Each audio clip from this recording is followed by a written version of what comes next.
Merci. Mesdames et messieurs, j'ai déjà en ligne Jocelyn Degbé, notre spécialiste économie maison. Eh bien, on va le recevoir pour la rubrique économie. En attendant, voici la transition.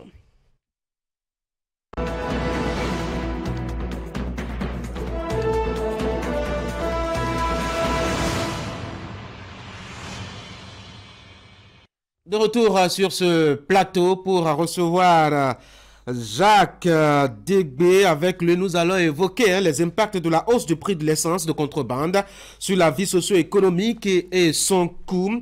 Notre spécialiste maison nous dira ce qu'il en est et quel est le lien qu'on peut établir entre ces deux faits. Jacques Degbé, bonjour. Bonjour Tanguy, bonjour à tous. Merci d'avoir décroché mon appel. Allez, les jours passent vite. Ça fait déjà 3 semaines que le gouvernement du Nigeria a décidé de supprimer les subventions étatiques au secteur pétrolier dans le pays là-bas, ce qui a provoqué une réalité des prix insupportables et fait s'envoler le prix du litre, notamment aux abords des voies. 3 semaines, disais-je, et la peine des populations est plus accentuée que jamais, Jacques.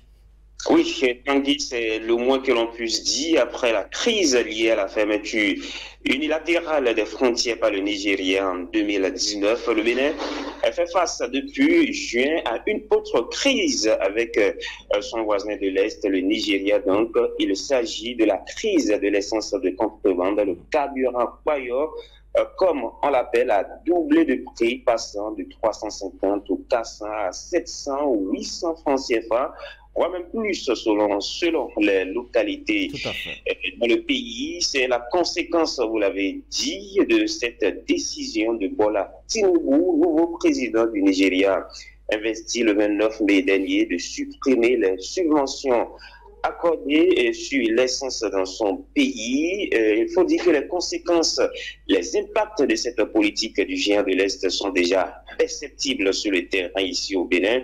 Un peu pour donner raison à ceux-là qui pensent que si le Nigeria touche le Bénin sans rhume tout de suite, eh bien d'abord dans le secteur des transports, la hausse du prix de l'essence de contrebande s'est fait sentir, cache avec l'augmentation des tarifs pratiqués par les conducteurs de taxi-moto, les taxis interurbains et même les compagnies de transport, les bus. Donc, j'étais à Dassa pendant la semaine dernière.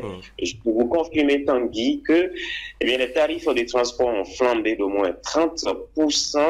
Et il n'y a pas que dans le secteur des transports que la décision de Tinubu fait grincer des dents. Sur le marché des biens et services, il est observé là aussi une inflation en plus de celle déjà existante sur le terrain. C'est encore une charge de trop pour une population déjà sous le joug de la hausse du niveau général des prix et une morosité économique qui ne dit pas son nom. La situation impacte également le rendement des travailleurs qui ne s'attendaient pas à ce choc. On constate donc des retards au boulot, par exemple, parce qu'il n'y a pas de carburant ou bien on n'avait pas prévu beaucoup d'argent pour s'acheter de carburant. Donc voilà un peu quelques impacts qui s'observent déjà sur toute l'étendue du territoire national. Alors Jacques, il est loin, cette époque où on prenait le litre d'essence à 325 francs CFA ou 275 francs CFA. Aujourd'hui, on est au-delà, vous l'avez rappelé tout à l'heure, 700 francs CFA, 800 francs CFA par endroit.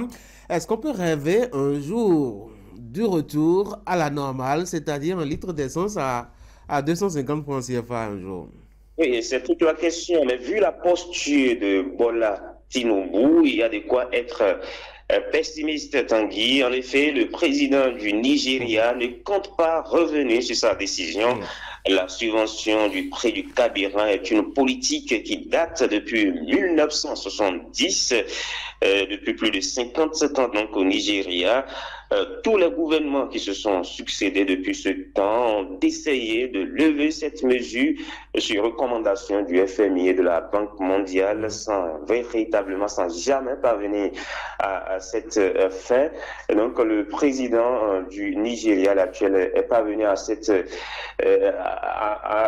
lever cette mesure et il ne compte pas revenir en arrière. Cela voudra dire que nous devons désormais nous adapter. Il faut que les consommateurs béninois que nous sommes commençons déjà à nous adapter. Nous avons écouté le porte-parole du gouvernement la dernière fois, Wilfried Léandre Hongouidji, qui disait que le Bénin envisage construire lui aussi sa propre raffinerie. On attend de voir ce que tout ceci va donner. Mais déjà, je crois qu'il faut aussi normaliser nos politiques avec le Nigeria, vous savez, sur le plan diplomatique, depuis quelques années maintenant, depuis l'arrivée du président Patrice Talon au pouvoir. Les relations entre le Bénin et le Nigeria ne sont pas trop au beau fixe. Il faut peut-être à ce niveau revoir les choses, échanger véritablement avec les dirigeants actuels du Nigeria, la possibilité de corriger un peu cette situation.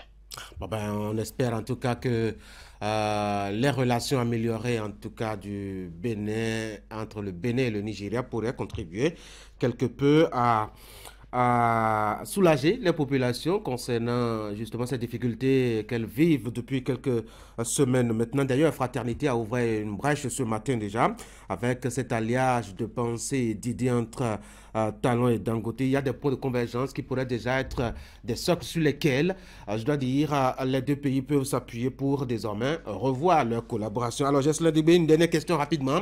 Le temps de vous laisser vaquer à vos occupations. Un député de la mouvance au Bénin pense en tout cas que c'est une opportunité. Ce prix de l'essence à 700 ou 800 francs CFA à la pompe, qu'en dites-vous en tant que spécialiste? Oui, c'est vrai que cette déclaration du député Akenatondé, président du groupe parlementaire Union progressiste, le renouveau à l'Assemblée nationale a fait un peu grincer les dents. Au moment où les populations souffrent le martyre, cette déclaration du parlementaire n'est pas trop bienvenue, mais un peu à l'analyse lorsque vous voyez un peu... vous allez un peu au fond. Je crois quand même qu'il a raison parce que à une certaine période, on est resté sous nos lauriers, on n'a pas voulu faire bouger les lignes parce que le Nigeria a subventionné le prix du carburant. Nous, on en profitait ici en tant que pays voisin. À une certaine période, il faut se mettre au travail, c'est ce qu'il a dit. Cette décision va amener les Béninois à se remettre véritablement en cause, à travailler eux-mêmes au niveau de leur pays pour bouger les choses, pour que nous-mêmes, nous puissions peut-être un de ces quatre, comme le dit le porte-parole du gouvernement, avoir notre propre raffinerie, même si on ne sait pas où se trouve véritablement le pétrole, peut-être à ses mains, comme on l'a appris dans les cours au primaire. On attend de voir tout ce que ceci va donner, mais je crois quand même qu'il y a des brins de vérité dans ce que dit le parlementaire. En tout cas, on va espérer que nous retrouvions du pétrole en quantité pour subvenir à nos besoins et nous détacher peut-être du Nigeria. Ça pourrait avoir un effet de soulagement sur le prix du carburant à la pompe. C'est au-delà de 600 francs CFA et aux abords des routes, comme on en a déjà pris l'habitude, c'est au-delà de 700 francs CFA, c'est entre 750 et 800 francs CFA suivant les localités. Jacques Dibé, merci beaucoup pour votre analyse, vos avis ce matin sur Actu Matin. Vous étiez en direct de Parakou. Bonne journée à Parakou, Jacques. Bonne journée. Retour à Cotonou. Mesdames et messieurs, on va souffler maintenant.